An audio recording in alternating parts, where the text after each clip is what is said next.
going to put the live chat on so I can see it. I'm going to try to get the chat up on my iPad so I can actually see you guys communicating. I tried to go live on Instagram. Did not work out the way I wanted it to whatsoever. So I'm going to try to figure that out more and how to broadcast across a few different platforms, because I know that Instagram is one that people do want me to go live on, but I just never do because I just can't get on. Dang nabbit. So I'm trying to get onto my own channel. Is that, oh, I see myself. Try to figure that out. Oh, that's going to be echoey. Hi, Francis. You finally made it to a live. Winner, winner. That's awesome. Okay, so I'm just going to... Yeah, you didn't miss the live this time. Okay, so I do have the chat up so I can see you guys on my iPad here. I'm going to have to either move back or lower the camera because I am working in front of myself. I got a whole bunch of seeds from, well, these ones I'm starting because I'm doing the alternatives to flour, and I live in zone 3, which normally is cold, but today I swear to God it's like 20 degrees outside. Maybe it's just me. I'm super sensitive to heat. I don't know if it's my red hair, light skin, whatever, but I literally get hot fast. I like to be cold, but then I get cold fast. I don't know. Metabolisms, I swear. And then I have some West Coast seeds as well. So I don't know if I'm pretty sure I mentioned this before, but I'm a brand ambassador for West Coast Seeds. So they actually send me their new seeds to trial, and they let me do like experiments and stuff with them, which is really, really cool. So I have these ones that just showed up. There's purple broccoli. There is the roses mix, which I believe, I don't have the sheet in front of me, but I believe this is, oh my goodness. Someone's gonna have to help me, for a flower person's gonna have to help me. The ones that have like all the little tiny flower petals on them. Can't remember what the type of plant that is. And then this basil plant, which is huge. It's called Emerald Tower. It's fusarium and powdery mildew resistant, which is really, really cool. And then I also have this really pretty sunflower.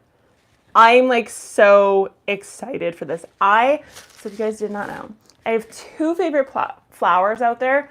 First one is petunias, purple petunias in particular, or the galaxy petunias, which are like the purple with like the white kind of dots on it. And then my second favorite flower of all time, first for the most part because it's more so a cut flower, my cat just jumped on top of my birdcage, is sunflowers. I love sunflowers. My absolute favorite. So, okay, so I'm gonna put these here. I'm just gonna try to get onto Instagram and see if I can broadcast. I don't know if I'm going to be able to though. I feel so bad for my Instagram people because usually I always ignore them. There's only like 5,000 of them. And I'm sure most of the Instagram people who really want to be live with me are also on the YouTube live. So I'm not too worried about it. But I did promise them I would try very, very hard to get on. I need to find a broadcasting service that like allows me to broadcast across multiple accounts and stuff. Now, goodness gracious, I think I got it. Can I go? No, why won't it let me? It's like live stream. You're not allowed to go live stream. Okay. Do I not have live capabilities? Is that possible? Probably. I'm too small. I have 5,823 subscribers or followers on Instagram, and I very rarely. Oh, I do have live capability. I've never gone live on Instagram before. Okay, enable camera, enable microphone. Flippy, so they're not looking at you, they're looking at me. I wonder how I'm going to. Okay, I'm I'm going to, how am I going to do this, guys? I have lots of questions coming. I'm so excited, Francis, because you actually made it to the live. No, I'm just joking. I'm just joking. Hi from Nova Scotia. Hi from Texas. Hello. Hi from Arizona. Is it possible that there's more Americans on this live than there are Canadians? Is that even allowed? What the heck? You guys have to let me know where you're from. Tell me in the comments. I want to know. I want to know. I want more Canadians.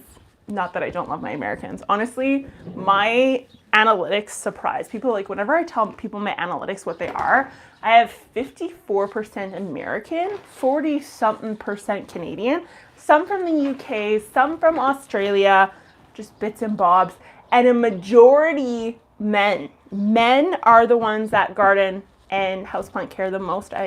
For my subscriber list, I think it's like 52% male, and then the remainder is female. So that's kind of crazy.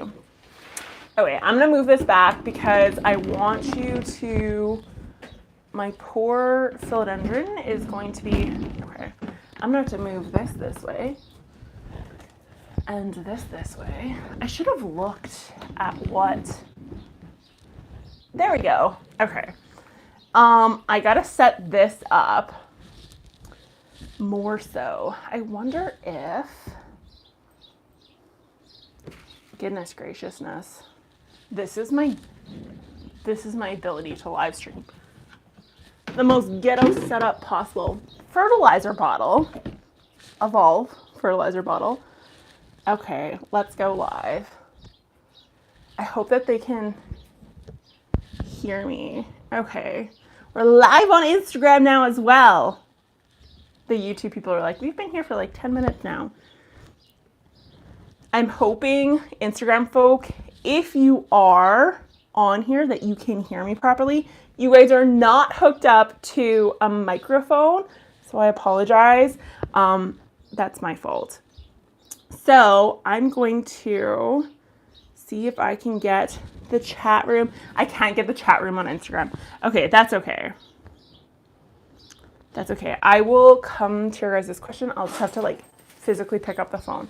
My cat just put bird stuff everywhere. So what I was telling YouTube, the YouTuber folk over on YouTube, that I'm going to be doing a whole bunch of, starting a whole bunch of West Coast seeds.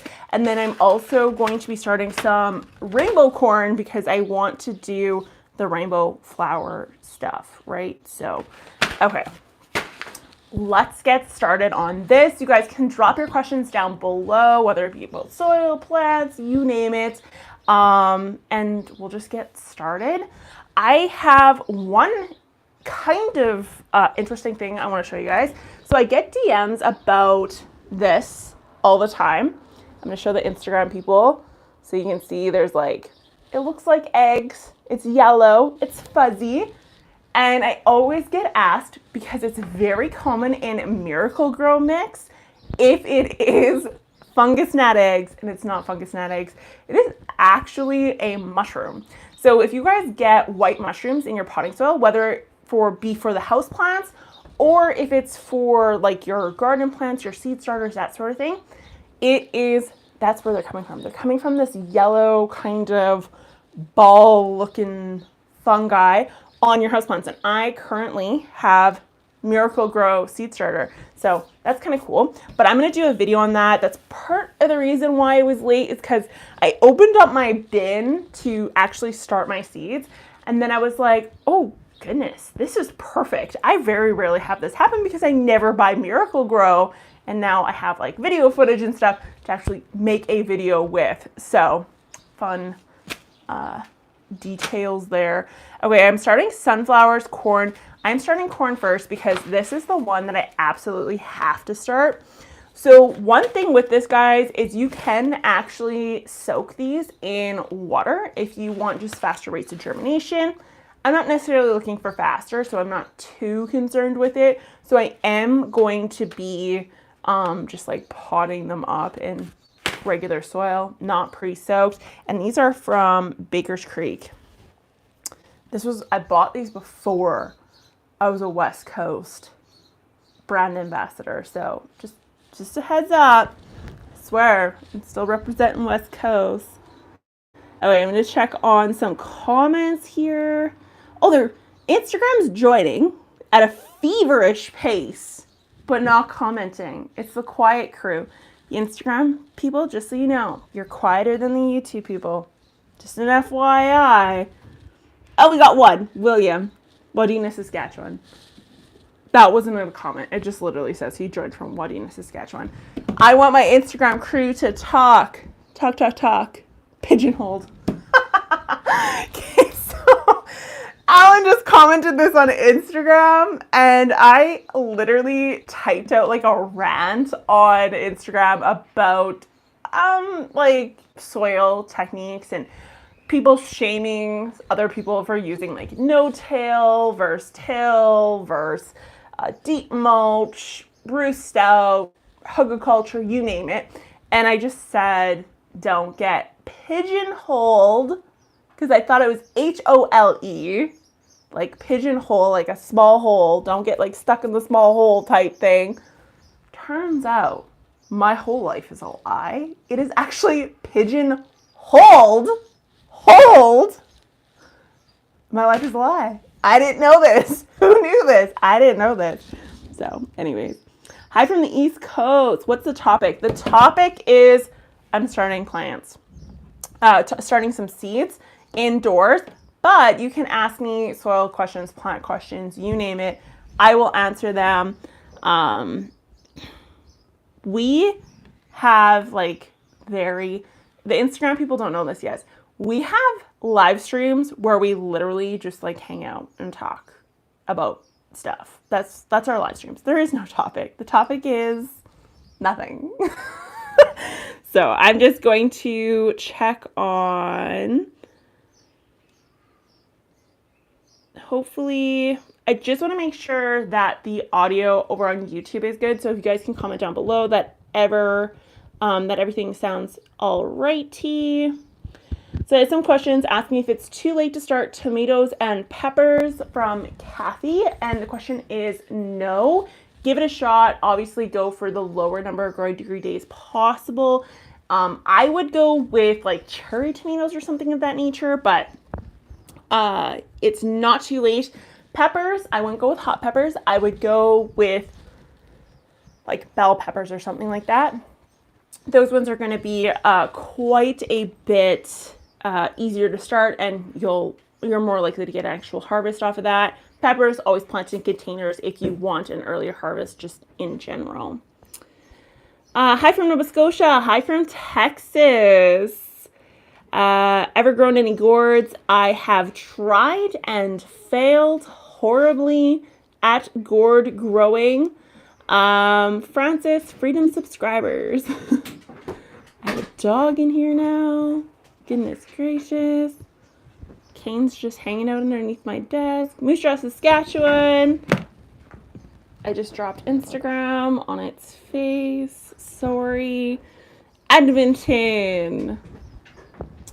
I haven't been on very long. We haven't even really gotten started. Should you use versus the chemical solution? Oh my goodness.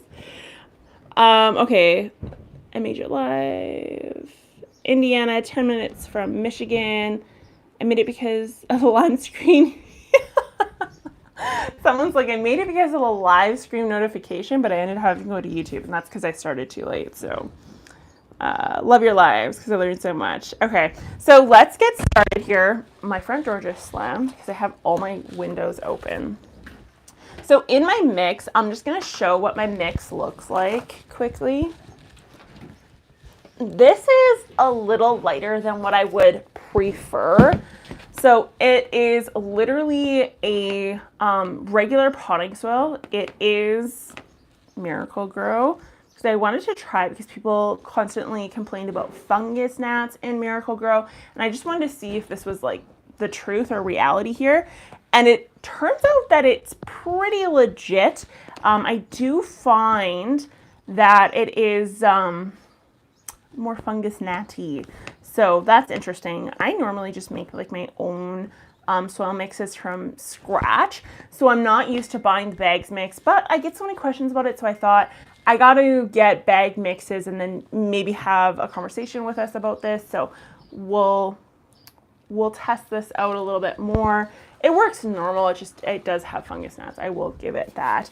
I did mix in some vermicast in there because I like to use a vermicast.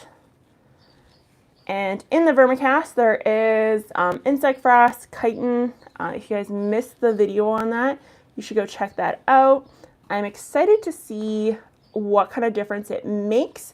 It is considered a biological pesticide, and essentially the brainchild behind it in the studies that I read was that the chitin, or the insect frass, mimics living insects, and so it causes a reaction in our plants, regardless of plant, to tell it's under attack. So it does things a little bit differently, probably likely signals like calcium and other things of that nature, but I'm interested to see how it works. I did put it in my transplants as well.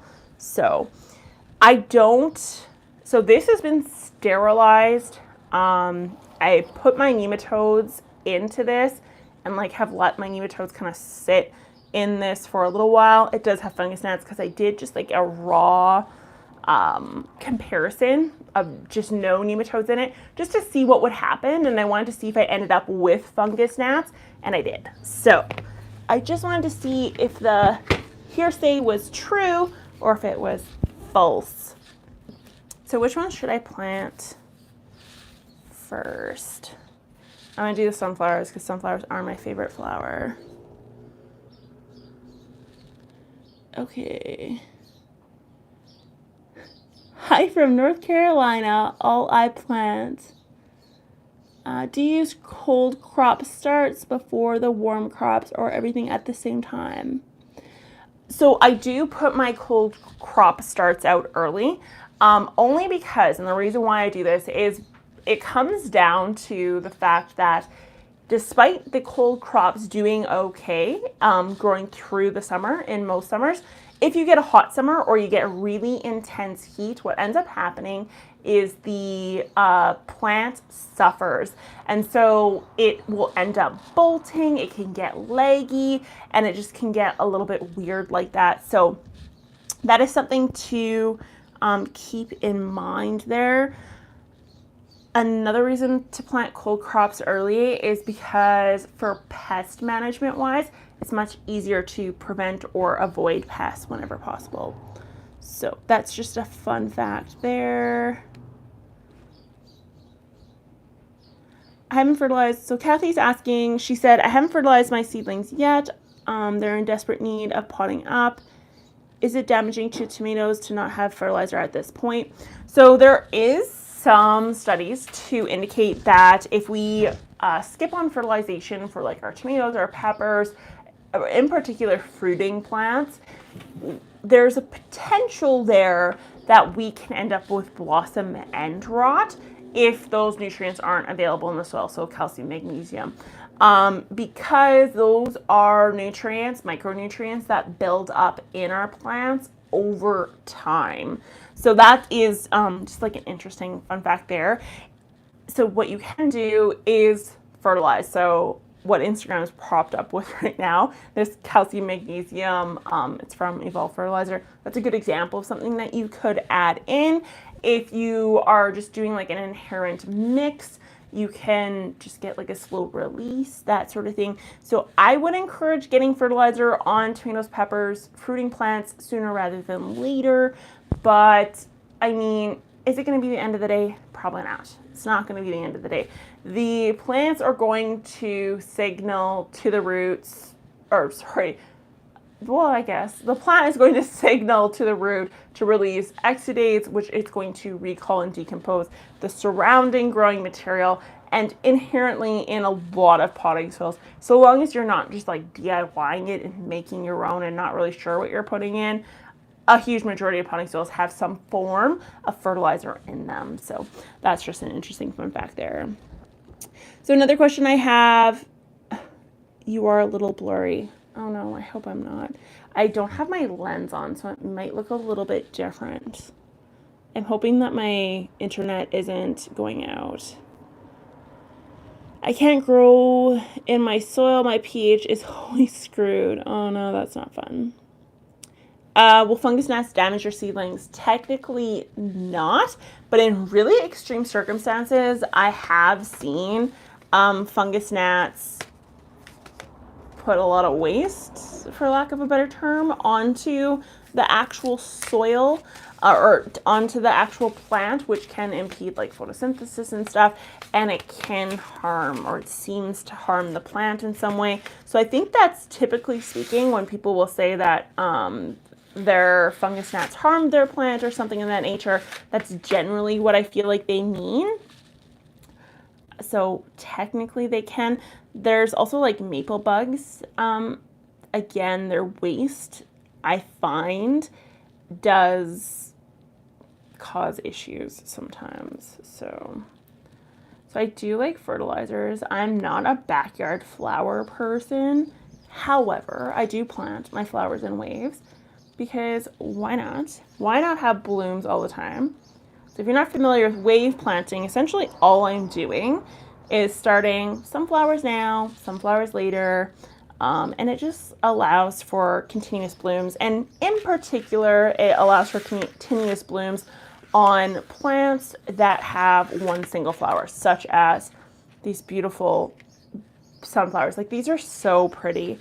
White petals with like a yellow aurora and then orange. I don't know. I love that. I love that. Okay. So I'm going to do 12 of those. Is that enough? No, it's never enough, sunflower. You can always do more. But it's enough for right now. Okay. So what do I have seeds in? I don't know. I'm going to fill out my perma-stakes though, because I will forget. Do I have I have a UV resistant marker somewhere. I don't know where it is right now. I really like it personally. Okay, so I got some other questions here. Superfly Frass from Green Gaia because of your Frass video. Yeah, so Stitchy Chris is saying that he bought some insect frass. Let me know how it goes. I'd be interested to know how it goes because I personally really liked the research there. So Escape is asking, how do you actually use the insect frass? So you actually place it in the potting soil medium and you would mix it in just like a fertilizer or like an amendment. And that's basically it. You just need it in the rhizosphere. You just need it in like the root zone of the plant to trigger that autoimmune response. I don't want to say what it's the equivalent to because I'll end up getting like ripped off of the live stream. But it starts with a V and it's pokey, for lack of a better term, for the plants. And it works good. It works wonderfully. Okay. Sunflower. These perma-stakes are so nice. I really enjoy these. They're all over. And they're reusable. They're made out of an aluminum and they're made by a Canadian company. Winner, winner, chicken dinner. And they have a little hole on them. So you can actually like tie them to a tree if you wanted to label a tree. Or you want to make like a pretty tree. Okay, so I have more questions here. I'm just going to read them. I grew Emerald Tower Basil last year. It didn't get disease the whole season. Never bolted. This year I bought the seeds for the Thai towers. Same growth habit as Thai basil. That's actually really cool. Okay, so I'm doing the Emerald Towers this year. And these are from West Coast Seeds. So I'm excited now because I do get downy mildew.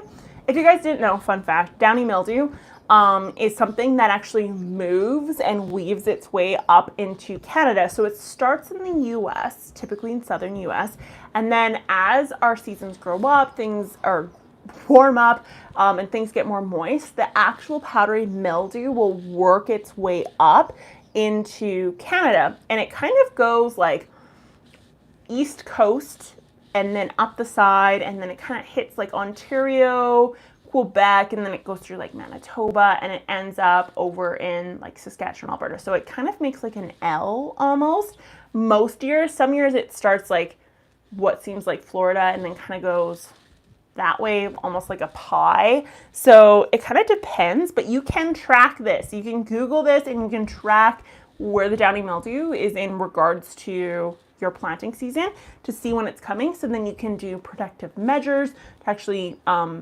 help your plants or prevent your plants from getting sick or injured.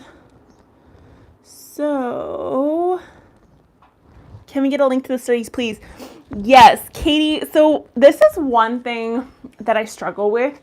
I always want to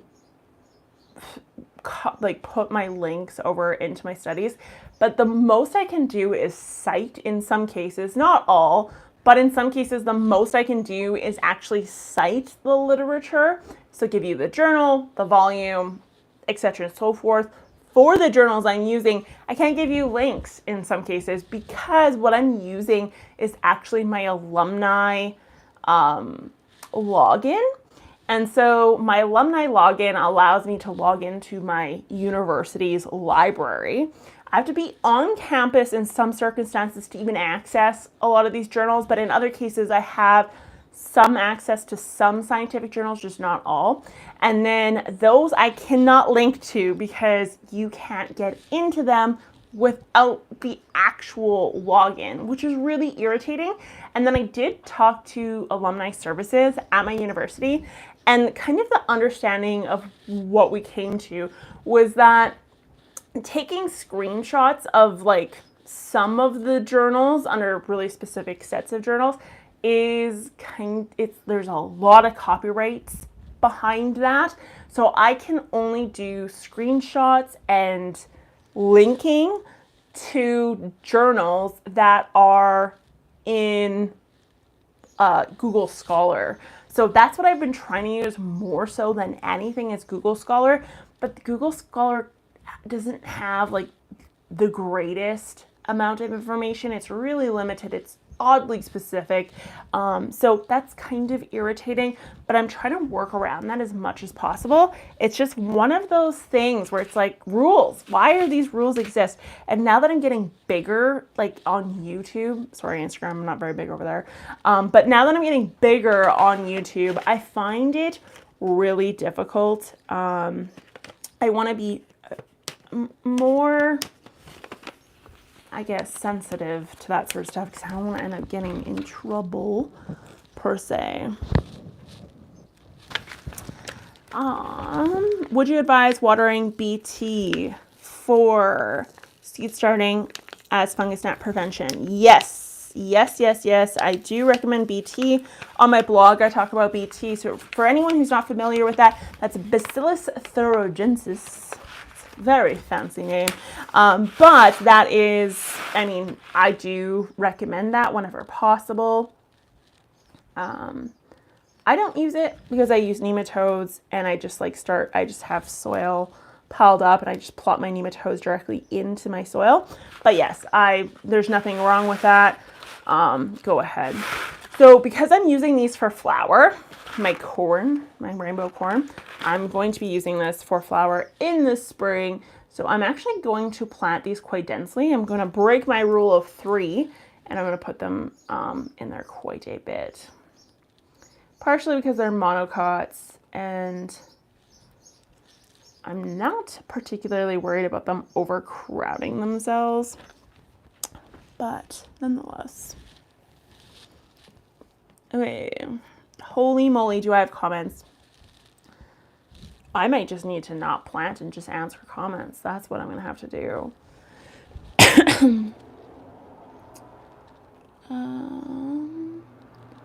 Instagram's so quiet. Okay, for the person who asked about starting tomatoes, I would rather plant. Okay. What type of sunflowers do you usually grow? Favorite varieties? All of them. I'm not even lying. I do really genuinely love sunflowers. I have a particular aversion for the mammoth sunflowers. Anyone who knows what those are, they're just ginormous sunflowers. So I have a particular enjoyment of those guys, but any sunflower, all sunflowers, they're all beautiful. These ones are really, really pretty because they got white leaves or white petals, flower petals. Oh wait. Can you kill fungus gnats in a brand new seedlings? They chew on those tiny. Yeah, so I think, yeah, for fungus gnats, I don't know. To me, they just like, they put waste on the leaves and stuff, and I find them to be an issue. If you're having roots being eaten on your baby seedlings, I would probably say that's likely a nematode. In particular, not a beneficial predatory nematode. That's a nematode pain in your buttocks. But that's what I would assume is actually going on there in Nicole's garden. But look into it. I mean, nematodes, you can't see them. So it's one of those pests that will do damage and will eat your roots of your plant in particular that you cannot see. So I would actually look into that more so. Generally speaking, if you have a soil that has a ton of fungus gnats and it's really irritating the crap out of you, it's likely to be it likely is going to have nematodes in it because it's just poorly managed soil.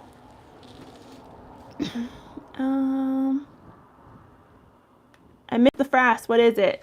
It's just exoskeletons from plants. Is all that is. Okay. Instagram is so question. Okay, Manny Woolly Mammoth is asking, does inoculation with myco and bacteria still work on bonsai substrate? That is pumice and acamonde. Yeah, so that's a good question. I'm really struggling with mycorrhizal fungi products and houseplants. That is one thing that I've tried looking into. There's not a ton there to suggest that it works or that it even makes sense. So that's one thing that I'm kind of like, ugh.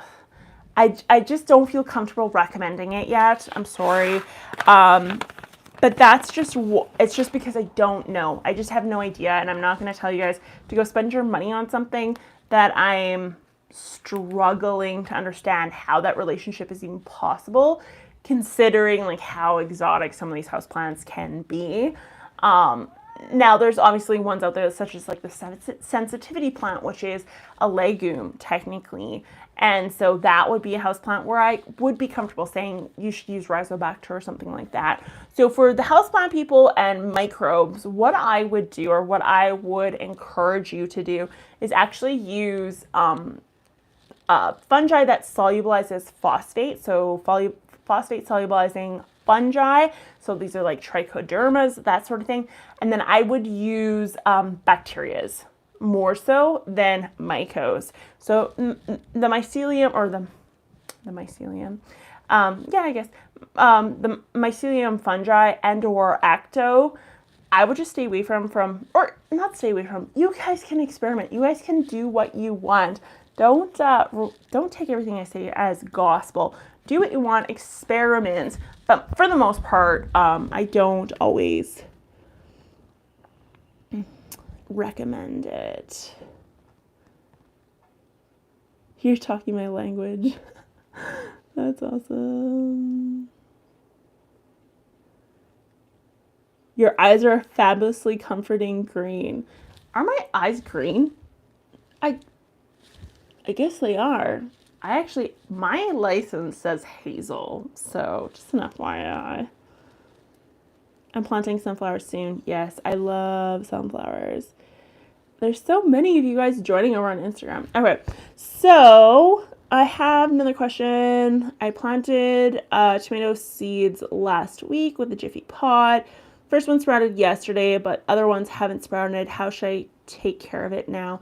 So I would just leave it, Zishan Ali. I would leave it for right now. It's likely that it's just going to take time. Those tomato seeds will eventually come to fruition. Just keep in mind here though, when you're doing your tomato seeds or peppers or anything, if it's not sprouting, you can take it and place it on a register in the house. You can take it and place it in like warmer conditions. Things will germinate just a little bit faster, but just don't totally give up on it. It doesn't necessarily mean that your tomatoes died. Just give it some time and they will come back. Okay, so I have Leroy, would you ever put some salt in your belly button? No, I would never be patient enough to sit there long enough. I've heard of mealworm frass because being applied foliar application. So Passion Fruit's asking, so I guess there's foliar applications of insect frass. That's interesting. I didn't even come across that on my research at all. So that's really interesting. I don't know what the actual application for that would be, but that's really interesting. Kalina Glory is saying, my favorite video of yours is how to grow snake plants. I've watched it several times. That's awesome. Yeah, that's good. And that is actually one of my more popular videos. Give them water, put them in the sun. Promise you great results. 1 teaspoon of insect frass, good enough. Yeah, I mean, you could do less than that. I would do a sprinkle, to be honest. It doesn't take much you have to think about it, like it's an exoskeleton of a plant, or of a bug. And the presence of that exoskeleton is triggering some sort of a response, right? So if you think of a bug, if a single bug or like a grouping of bugs, when you have an infection on a plant, is just a couple here and there, and that's causing stress in the plant, or it's causing like some sort of reaction in the plant, then this is a sign that, my husband's like literally standing there looking at me right now. Bob, do you want to come on the live stream? He's like, no, I'm gone. I'm leaving. So, but yeah, so it just any presence of exoskeletons going to trigger that immune response. So, I mean, just keep that in mind. You don't need a ton of it. I mean, the bags are huge. It's a relatively inexpensive product, but maybe try different ratios to see what works. Like I said, the video I did was based on some journals that I read on. The actual theory applied is happening like as we speak. So I haven't tried this. I don't know how it works. I'm going to right now. But theoretical wise, that is what it's saying to us. So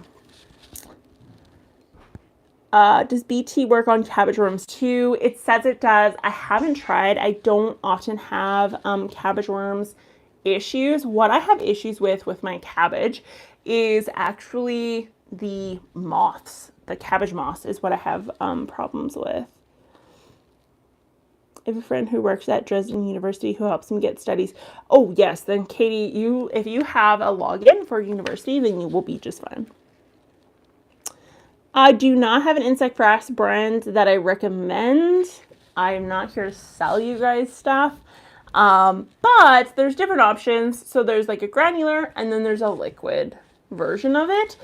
The liquid one I found while I was researching different products for you guys to actually use. And the liquid one I would recommend to groups of people who already have things potted up. So if you have houseplants that are pre-potted, that sort of thing, and you're not starting off fresh, then I would go with the liquid option. If you are repotting actively, seedlings or otherwise, then I would go with the insect frass or granulars.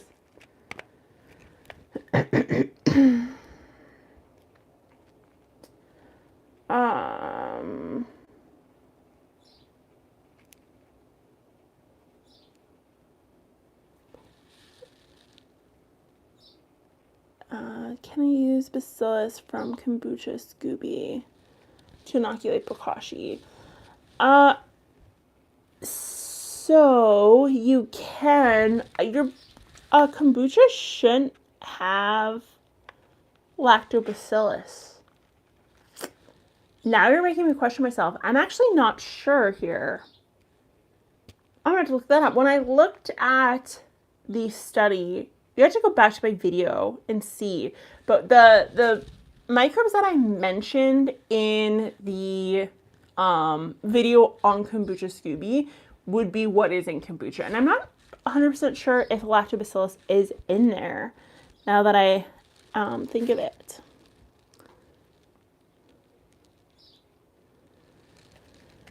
Okay, so Johnny Seeds has several new 2021 varieties of downy mildew and fusarium wilt-resistant basil in their Prospera line. Yeah, so yeah, that's, I mean, if you're having, if you're getting like black dots or patches on your basil, that's a sign of downy mildew. Just a heads up as to if you're wondering what that is, that's what that is. Can you plant broccoli near raspberries? Yes. I don't subscribe to like companion planting or anything like that, in the sense of like this plant can harm that plant or anything of that nature. It's, from what I've read and looked up about this, it's more so the plant biomass. So the upper biomass being composted near raspberries, if that's what you're getting at, like that broccoli affects raspberries. It would be composting and then placing broccoli compost on the raspberry soil that hasn't been aged properly that would like cause the issue more so. I am into like companion cropping in the sense that you are providing legumes or nitrogen fixers in and around other crops, and in particular heavy feelers like tomatoes and corn and that sort of thing. Really popular. This is not my method. This is like Three Sisters, been used for millennia type thing way before I existed. This is like First Nations, South American natives, like that sort of thing. That's who would crop with that. And it's interesting. Some of the studies show really good results because they would use the legumes to actually utilize the corn in particular as a pole to climb up. So that's one thing that I do enjoy and I do subscribe to, but I don't really, I don't know, the idea of like this plant harming that plant, I don't find it, like there's nothing that I've found compelling wise when I've read about it. The other one is trap gardening, and that would be companion planting. So you put a sacrificial lamb in and around the area of the plant you perceive may be affected by some specific pest. And again, I've looked at this. There's like line options. There's you plant around options. I've never once, you know, thought to myself like, oh, that's really interesting. Like that's substantial in regards to it preventing anything. So again, that's another one where they say it works, it's supposed to work, but there's nothing, I mean, try it for yourself and see if it does, but it's not something that I'm particularly interested in so much. So I found organic horseradish to plant. It's awesome. Hi from Morocco. Morocco. I have Greece on here too. Holy macaronis. Should snake plants be fertilized? If so, how often? Yes, fertilize your snake plants. Go for something that's higher in nitrogen, preferably, and fertilize them every time you water. So if you're using like a liquid or a granular that's dissolved in water, every time you go to water your snake plant, you're going to fertilize.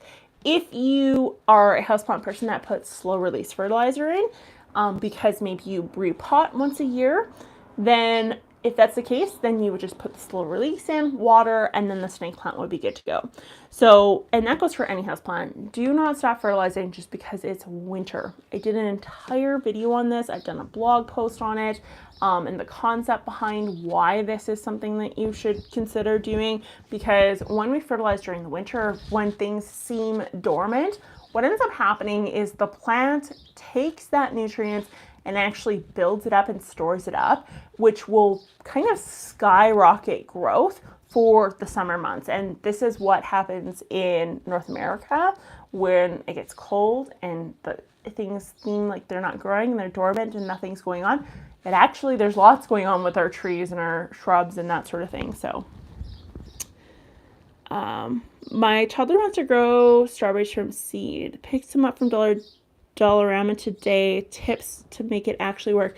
Yeah, just strawberry seeds are really easy to start from scratch. All you're going to do is literally just put in some potting soil and then water and let them germinate. They don't need heat to germinate. They can germinate in cooler soils, and they tend to be, they're resistant, I guess, because of that. They're more resistant to cooling and or to damping off, that sort of thing. So yeah, they're really, really easy to start. Just get some potting soil, and I think Dollarama actually sells like seed starter potting soil as well. Breeding insects. Frass refers to the extra. Oh, so yeah, so chitin and frass. Yeah, so those are two different ones. And vermicast, worm poop, also has it. So could be some bacillus, but kombuchas. Yeah, so I think kombucha has bacillus in it. I mean, bacillus is everywhere, but I don't know if it has lactobacillus, because that is from dairy in particular. Now, I wouldn't be surprised if there's kombucha out there that has it. That one,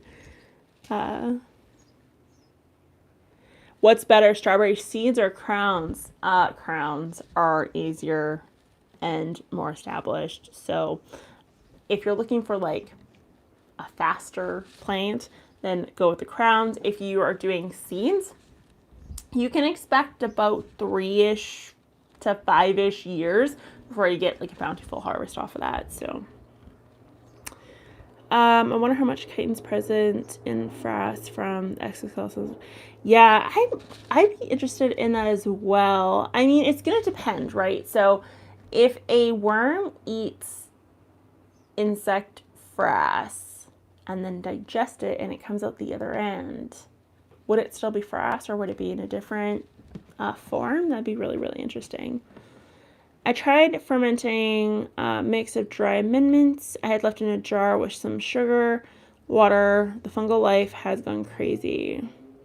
Should I use it or am I brewing the next blank? Starts with a capital C and has ruined our lives for 2 years. Yeah, that's really funny. I mean, give it a shot, see what happens. I personally, so people will do, like, I've seen influencers like on YouTube or bloggers or Instagram, do like petri dishes with soil, like fungal growth and bacterial growth on it. I always think back to my soil microbiology class when someone had when we actually used to do petri dishes with like soil tests on it, and we would dilute them. We wouldn't just use like straight soil, and we would tape them shut, and then we would put them in their incubators, and in some cases just room temperature was enough to set things off and make things go crazy. And our microbiology prof, like our soil microbiology prof, would always say like, this does not get opened, you do not breathe this, you touch these petri dishes, it's done underneath like an exhaust hood. So like labs will have a hood that literally has walls and you name it, a tiny little space where you can like go in and work, and you kind of look in over top of this like piece of glass, and then it pulls all the air out and it exhausts it into the atmosphere around the building or outside of the building. But yeah, it's kind of funny.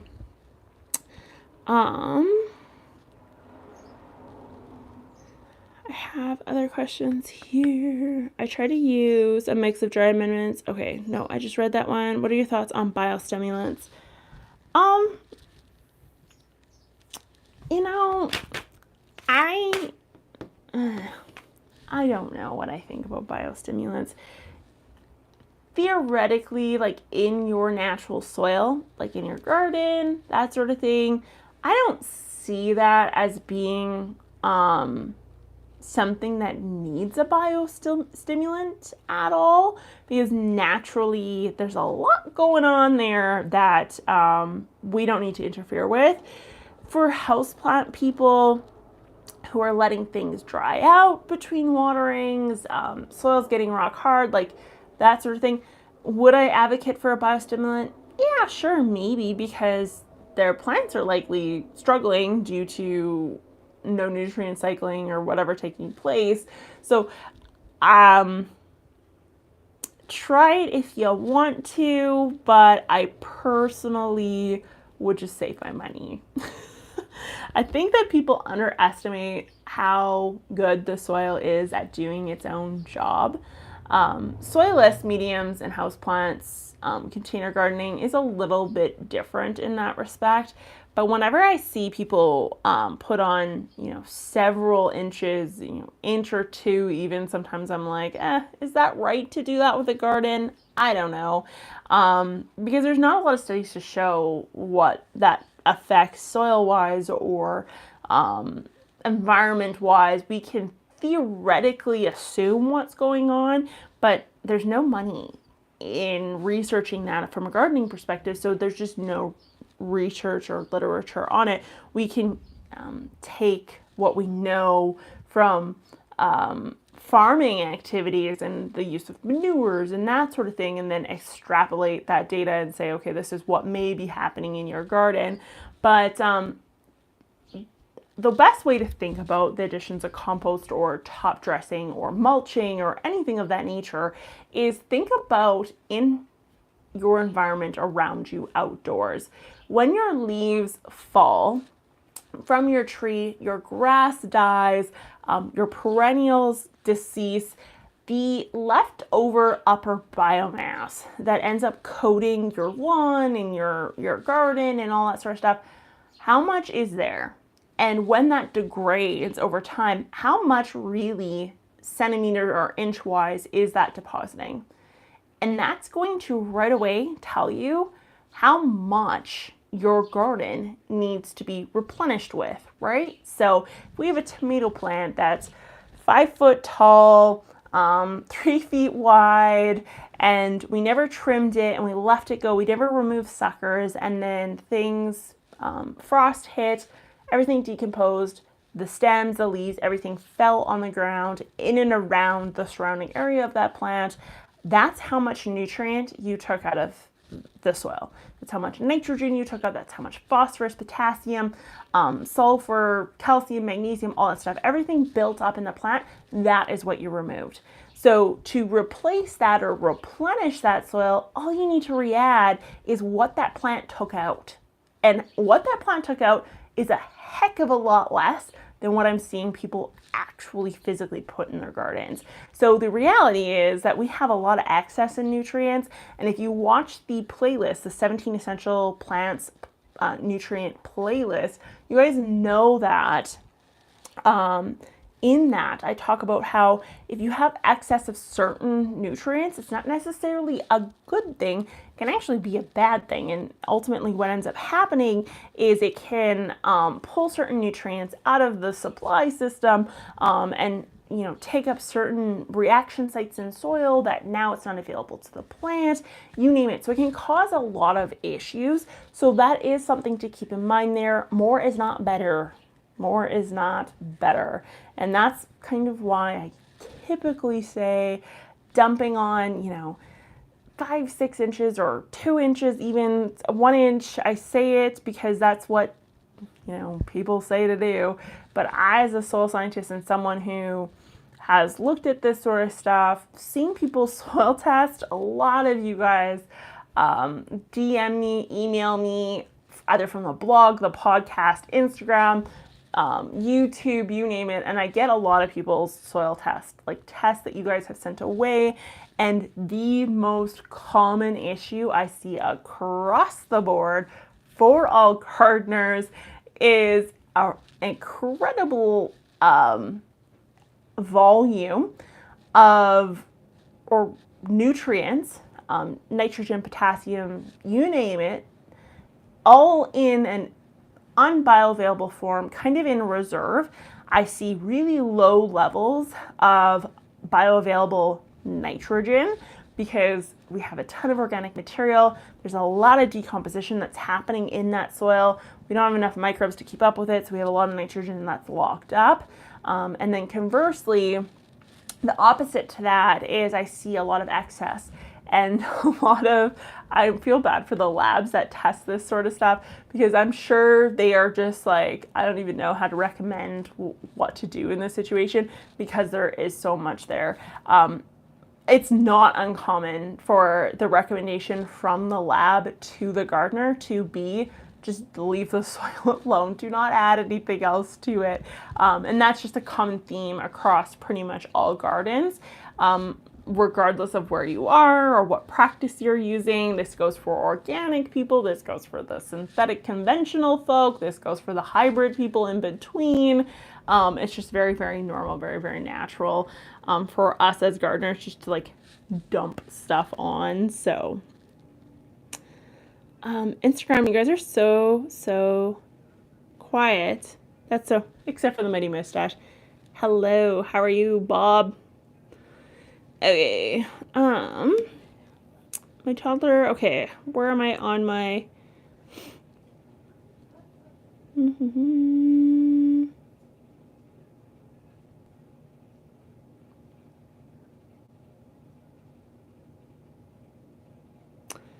yeah, so passion fruit's saying that they noticed lots of scientific articles on plant allelopathy that demonstrates how some plants release chemicals to inhibit other plants' growth. Yeah, that's very, very real. For mulching, compost people, something definitely keep in mind. Do a bioassays test prior to. Christy's saying, I decided to renovate with glyphosate, tilling and starting the garden next year. Would you suggest amending the soil to encourage algae and fungi or any other prep? Yeah, so if you are going to do like a glyphosate spray, so like a Roundup spray on the garden, and then rototill it in, do your Roundup spray before you till, because if you do it after, so there's two trains of thought. I'll give you the two trains of thought and then you can decide which one you go with. I just recently, my father-in-law put a garden up at the farm for us. And so in that, he did like a glyphosate spray and then let it rest for 3 days and then rototilled that area under. So that's one method. The thought process behind that is that it will essentially kill off the plants on the surface of the soil before rototilling them under and potentially depositing things like seeds and that sort of thing lower in that soil profile. The second train of thought, and you could technically do it double time if you really wanted to, would be to rototill everything under and then spray. So then you are spraying the soil and any seeds or germination that may take place on all the soil that has now been rototilled to the top. So if you choose to rototill first and then spray after, what you're doing is you're stopping the germination of weed seeds that have been kicked up from those lower soil profiles. So people will say seed storage, 5 years, whatever the case is, they have all their lists of like what seeds can survive or how long. The reality is that our soil is like the perfect seed vault out there. So there are seeds from hundreds of years ago that are really low in our soil profiles, all of which people have been able to regerminate. So there's a really famous one right now. There's the dates from Jesus's time. I mean, that's thousands of years ago. And someone was able to actually rehydrate and germinate these. So our soil is a seed vault. So if you're going to use glyphosate, you can go with either one of the two methods. If you, after you go through your process, I did a video on the glyphosate. It's going to put a little bit of a dent in the microbial communities, but it's not going to be hugely detrimental. So you can or cannot, it's kind of up to you.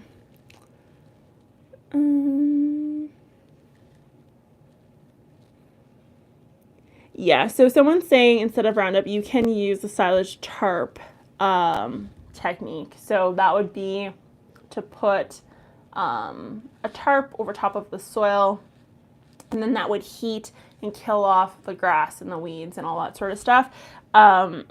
Again, I mean, you're making a dent in your microbial community regardless of what you choose, because that heat is going to overheat our poor microbes and just do a little bit of damage. So, I mean, it doesn't really matter like how you get around it. You're gonna do some damage regardless.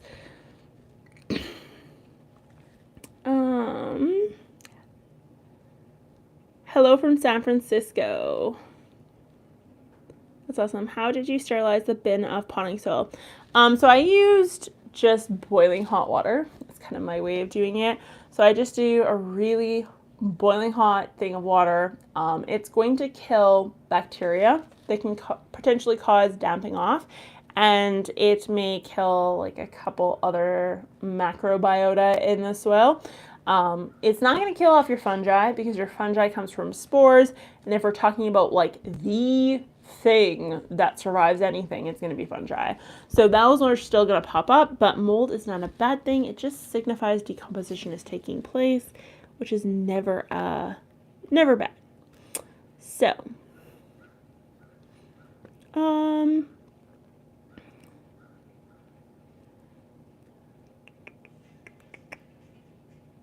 when using amino acids, do you think that it's easier for a plant to take up nutrients by either absorbing them into the roots or helping break down organic material, or does it feed the microbes?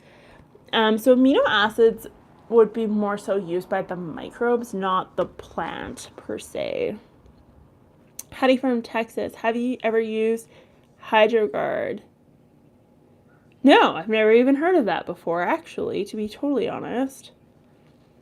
I have carrots left in my raised beds that didn't get out in the fall. They are mush. Can I plant in the area, or should I dig them out? Yuck.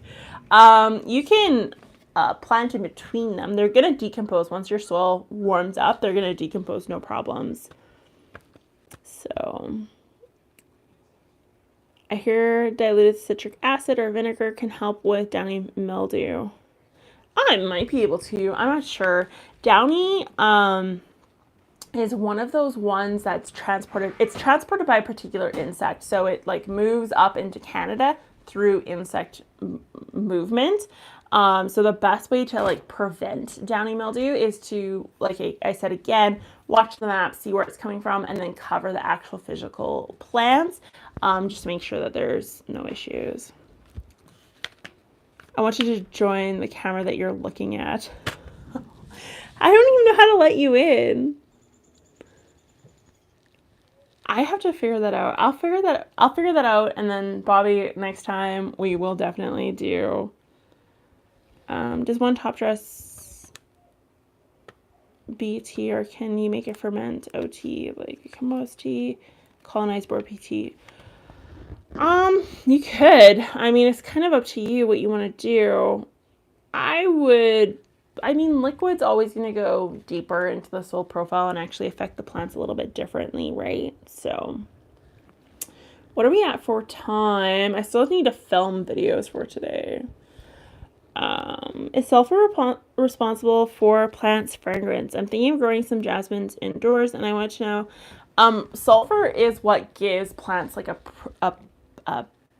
putrid smell. So it is what is known for like garlic and onions and for the scents that they give. So, I mean, you could definitely give your jasmine. I don't know jasmine in particular, what it needs or what it's taking up, but nonetheless, my soil dries too quickly. The water runs over the top and down the sides of the pot. How can I prevent this? Is that, Martin, is that a house plant or are we talking a soil plant? And then I'll be able to answer that question just a little bit better for you. But yeah, okay, I think we're gonna have to do, I'm going to be putting out a survey on Instagram and on the community section on YouTube. Be sure to stay tuned for that. I am toying with the idea just based on the fact that I'm getting so many emails, DMs, you name it, for consults and like one-on-one training, that sort of thing. So what I'm thinking of doing, and I sat down and kind of wrote out like what this is going to look like. So what I'm thinking of doing is offering 2 options, one or the other, in the immediate future, and then depending on interest. So the first option would be like a beta test for a mentorship. So basically I would take on, and if I'm looking at like the hours I would have to spend to make this work and make it valuable to you guys, would be like 25 people. So we have a limited number of spots available. And that's just because I want to be able to serve the people who are there. So it would be a beta version, so it'd be heavily discounted only because I don't know what the formatting is going to look like, but it would be a set of live streams along with like a Discord or a Facebook group, depending on what we vote on as a group. And then there'd be live streams once every 2 weeks where I show you how to do really specific things with your soil for the first mentorship. And then we could do like a house plant or something, depending on, again, interest. And so I would do like a how-to, and then you would get like a workbook with homework, and you have 2 weeks to kind of go through and practice what I taught you to do with that soil and testing. And then you would submit your homework, and then I would go through like the photos and the data that you filled out for me. And then I would give you a personalized playlist / set of videos that would tell you what I think of your results and like your analysis and whether or not you were wrong or right or whatever the case is. So that's like the first version of what I was thinking. And that would start like end of May. And because I think that's going to work for a majority of Canadians out there. And then the other option I was thinking about would be like a teachables or a learning course. So this would be video series where I go through exactly what I just talked about. So it would be like a how to test your soil, and then you could do it at home type thing. And the difference between the two would be, one would be way more hands-on, and I would actually physically be getting stuff sent in to me from you that I would then look at and determine like whether or not it was right or wrong and give you, feedback. And then the other one would be something that would be permanently up there and it would just be a course that you could do on your own, and then you would have to, if you wanted to, DM me or email me your results, and then I could say yes or no.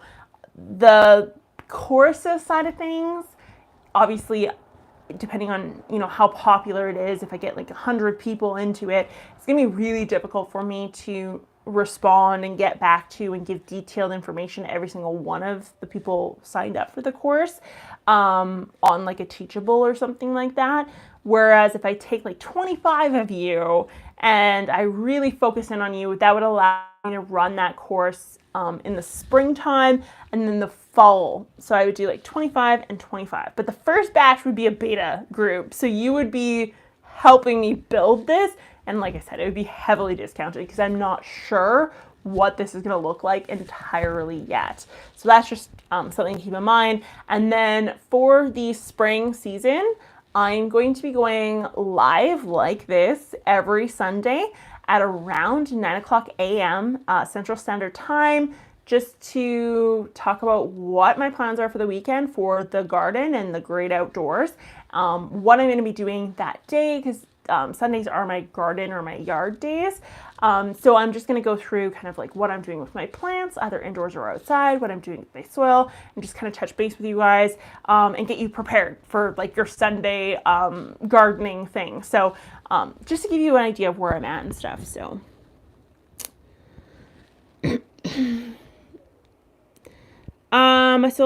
so my basil leaves dry out with Epsom salt help. I would do dry out. You'd have to send me a photo of what you mean by dried out. I have problems keeping up with the tops of my... So if you're having troubles with your surface soil staying moist, I would use a mister, literally like a spray bottle, or take a pop bottle and poke holes in the lid, screw the lid back on, and then use it as like a sprinkler system to help keep things moist. The thing that I like to do is also use vermiculite. The vermiculite I find helps keep the moisture in as well.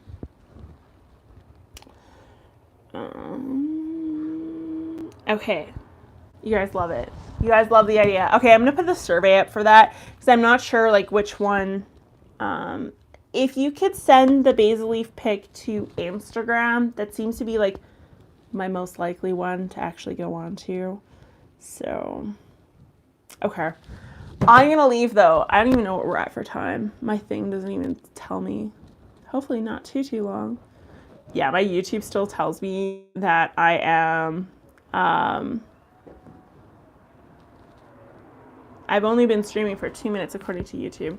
Okay, I'm gonna leave because I still have to film videos today, so yeah. Fun stuff. These are my Saturdays. It's just like nonstop. I always feel bad when I can't do live streams for you, so thanks for coming out. Bye. I'll talk to you guys later. I'm gonna leave Instagram. You guys are kind of boring over there. I don't know about you. Okay, bye, Instagram.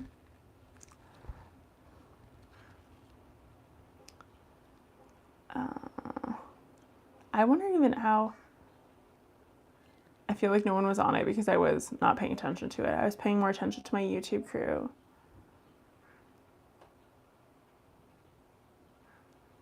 Oh my gosh, it's making me choose a picture. I don't want to put any pictures up of me. What you talking about?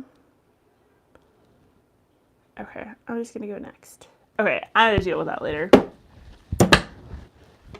Okay, you guys like the ideas? Okay, I'll put the survey up for it, and then you guys can fill in the survey as you see fit. Have a great day. I'm like moving closer slowly. Oh wow, my skin looks really glowy in this. It's interesting. Anyways, thanks for watching, guys. I'll talk to you later. Bye.